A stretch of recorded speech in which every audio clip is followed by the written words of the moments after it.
La tête du directeur général de Gabon Télévision, Sylvain Abessolo, réclamait à corps et à cri par les syndicats des agents qui s'indignent de la fermeture de leur directeur général à la discussion avec les partenaires sociaux en vue de la recherche des solutions aux préoccupations contenues dans le cahier de revendications. Les syndicalistes disent par ailleurs être remontés contre les tentatives du directeur général d'émarger dans des actes de corruption en vue d'acheter leur silence. Nous demandons à M. le Premier ministre de démettre les deux directeurs généraux, celui de Gabon Télévision et de celui de Radio Gabon.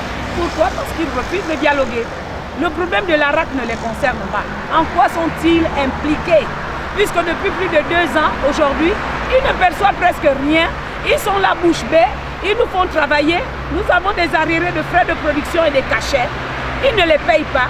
Et au moment où nous revendiquons ces cachets, ces frais de production, les deux directeurs généraux refusent de négocier le service minimum. Est-ce que c'est sérieux? Lorsqu'un directeur général refuse de dialoguer avec les partenaires sociaux, il n'a plus sa place.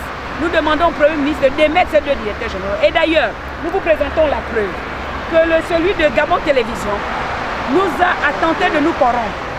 Il nous a donné 500 000 francs et faire signer une fiche que nous vous présentons.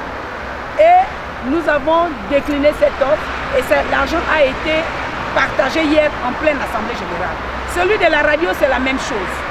Dans la foulée de cette exigence de démission, les syndicalistes exhortent la population à boycotter la taxe relative à la redevance audiovisuelle face à la gestion calamiteuse du fonds qui en découle, pour faire allusion à la redevance audiovisuelle et cinématographique, l'ARAC, confiée au ministre en charge de la communication.